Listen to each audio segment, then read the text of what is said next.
Bab 450. Kita putus hubungan saja. Ada masalah. Usai Sander mengakhiri panggilan, dia melihat ke arah Maura. "Kak Maura, aku harus pergi sebentar." Maura pun mengangguk. "Baiklah." Pria itu beranjak pergi. Setelah Sander menghilang, Maura tersenyum sedikit. Dia mengalihkan pandangannya kembali ke tulisan-tulisannya dan melanjutkan menulis. Di villa keluarga Suanyuan. Sander tiba di sana dengan mobilnya. Begitu keluar dari mobil, dia langsung melihat Priska. Hari ini, wanita itu mengenakan gaun panjang putih polos.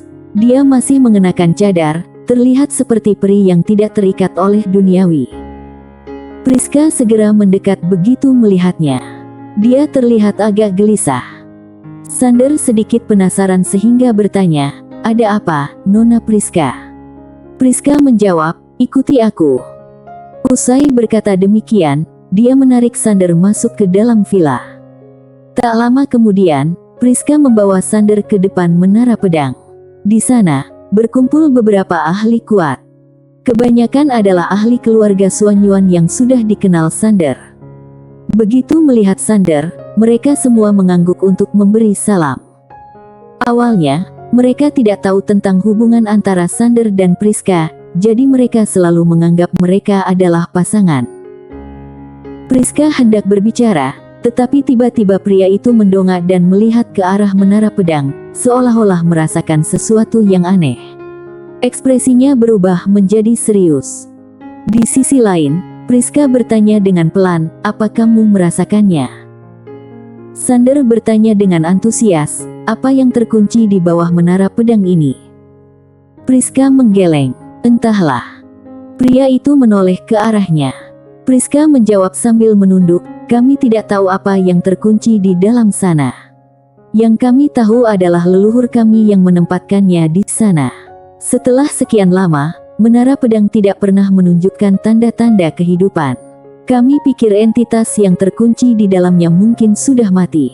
Tapi, beberapa hari yang lalu, tak lama setelah kamu pergi, menara pedang tiba-tiba mulai gemetar hebat. Ada aura kuat yang terus-menerus keluar dari dalam. Kemudian, Priska menggelengkan kepalanya. Tatapannya memperlihatkan ketakutan. Untungnya pedang suci Suanyuan masih ada di sana untuk menahannya. Kalau tidak, keluarga Suanyuan mungkin sudah tidak ada lagi. Sander berucap dengan serius, "Tidak ada aktivitas sebelumnya, tapi pada hari itu, apakah karena aku mengambil pedang Suanyuan?" Priska tampak mengangguk. "Kami juga berpikir demikian. Kemungkinan ketika kamu mengambil pedang Suanyuan, itu mengganggu segelnya. Tapi, kami tidak bisa pastikan." Sander hendak berkomentar lebih lanjut, tetapi pada saat itu, dua orang mendekati dari jauh. Seorang pria tua dan seorang wanita berpakaian biru. Pria tua itu mengenakan jubah ungu dan rambutnya beruban. Meskipun sudah tua, dia tampaknya masih bertenaga. Aura mereka sangat kuat. Wanita berpakaian biru itu terlihat sekitar 20 tahunan. Tubuhnya ramping dan sikapnya anggun. Melihat kedua orang tersebut, kepala keluarga Suanyuan, Eriko Suanyuan, segera berjalan mendekat. "Valdi." Valdi mengangguk. "Eriko, apa yang tersegel di bawah menara pedang?"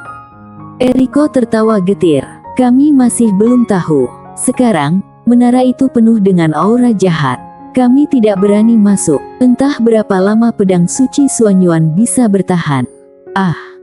Mendengar ini, Valdi tampak mengernyit. Eriko berucap, "Valdi, mari kita bicara di dalam." Kemudian, dia dan Valdi berjalan ke samping.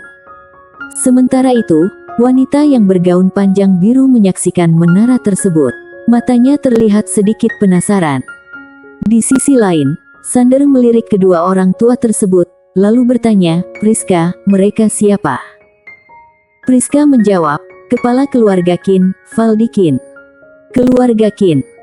Sander terkejut, apakah itu keluarga Qin, salah satu dari 4 keluarga besar? Priska mengangguk, "Ya."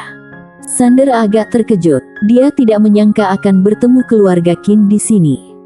Ini adalah keluarga ibu kandungnya, Stella. Sander ragu sejenak, lalu mendekati wanita dari keluarga Qin. Meskipun sudah berapa banyak generasi terpisah, keluarga Qin adalah keluarganya.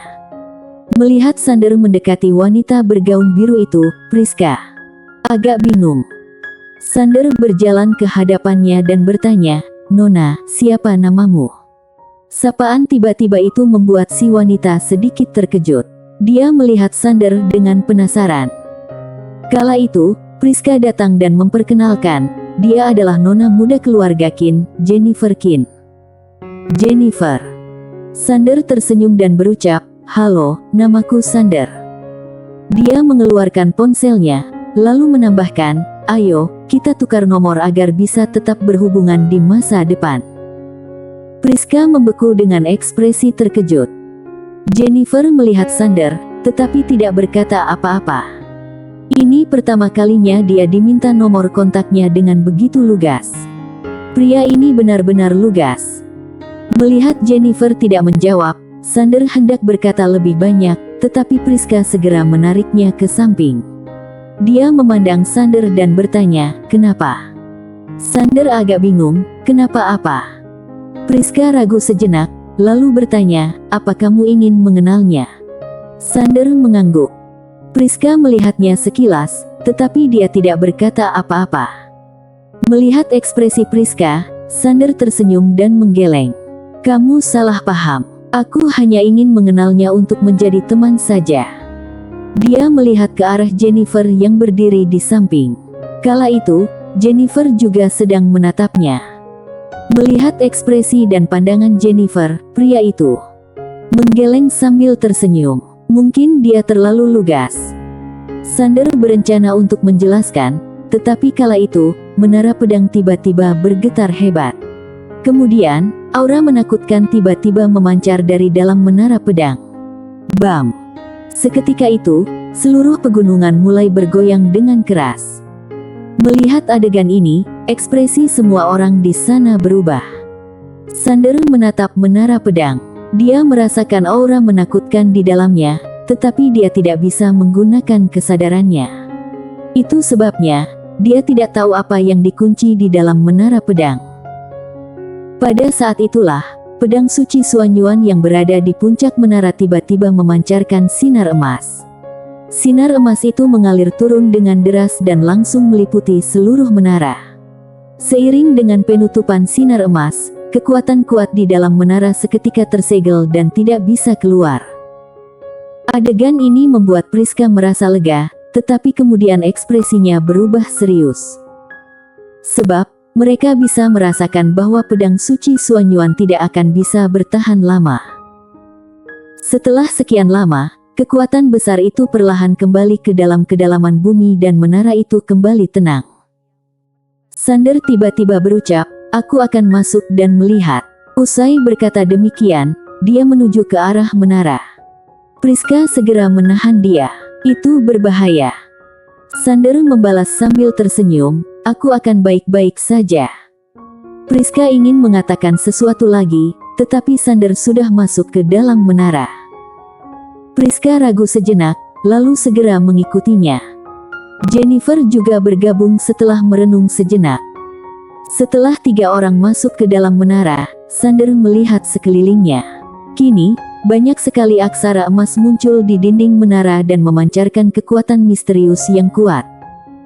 Sander melihat ke lantai tidak jauh dari sana, di mana ada formasi aksara emas. Sander memejamkan mata perlahan. Dia bersiap untuk mencoba menggunakan kesadarannya. Namun, kala itu, suara gemuruh terdengar di bawah kakinya. "Serangga-serangga, tunggulah sampai aku keluar. Aku pasti akan memakan daging dan minum darah kalian." Kata-kata ini membuat Sander mengernyit. Tiba-tiba, dia merasakan sesuatu dan segera menarik kedua wanita itu, lalu mundur dari menara. Bam!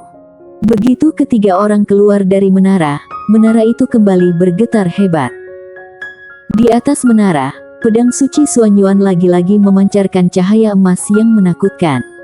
Namun, kali ini, ada kekuatan mengerikan tiba-tiba meletus dari bawah tanah.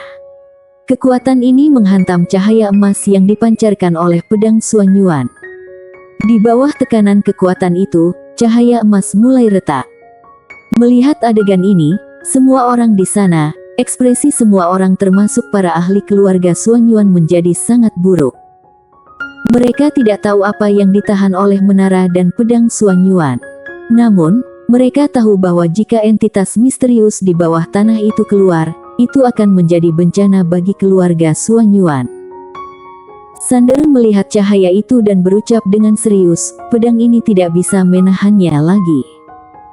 Wajah Priska seketika berubah menjadi pucat. Sander langsung berucap, biarkan orang-orang keluarga Xuan Yuan meninggalkan tempat ini. Priska tidak ragu-ragu dan langsung menuju Eriko. Pada saat itu, suara marah terdengar dari dalam menara. Kekuatan mengerikan meledak ke langit. Dalam sekejap, cahaya emas itu hancur berantakan. Pada saat yang sama, seluruh menara hancur menjadi serpihan. Bam! Sebuah balok cahaya hitam memelesat ke langit dan menuju kedalaman awan. Adegan ini membuat semua ahli keluarga Xuan Yuan berekspresi muram. Di dalam balok cahaya hitam itu, seorang pria berjubah hitam berjalan keluar perlahan. Pria itu berambut acak-acakan, matanya merah, dan dia memancarkan aura jahat yang mengerikan. Aura jahat ini membuat ruang waktu di sekitarnya gemetar, sungguh menakutkan. Pria itu perlahan memejamkan mata dan mengangkat kedua tangannya. Dia dengan rakus menghirup udara segar di sekitarnya. Sander melihat pria itu tanpa berkata-kata. Orang di hadapannya ini sepertinya adalah seorang ahli dari era peradaban ilahi. Pada saat itu, pria itu tiba-tiba muncul di depan Sander dan yang lainnya. Matanya langsung tertuju pada Priska dan Jennifer. Dia tersenyum sinis, lalu menjilat bibirnya. Sudah berabad-abad aku tidak mencicipi rasa wanita. Sander tampak mengernyit. Pria ini ternyata begitu mesum. Ucapan pria berjubah hitam itu membuat wajah Priska dan Jennifer seketika memucat. Pria itu melangkah maju. Seketika, kekuatan kuat mengunci kedua wanita itu dan membuat mereka tidak bisa bergerak. Di momen ini, wajah Priska menjadi pucat sekali. Putus asa. Benar-benar putus asa. Di hadapan ahli setingkat ini, Grandmaster adalah semut. Kala itu, Sander menatap langit. Matanya tiba-tiba menjadi dingin. Ayah, kalau kamu masih menyegelku, kita putus hubungan saja. Aku serius. Bersambung.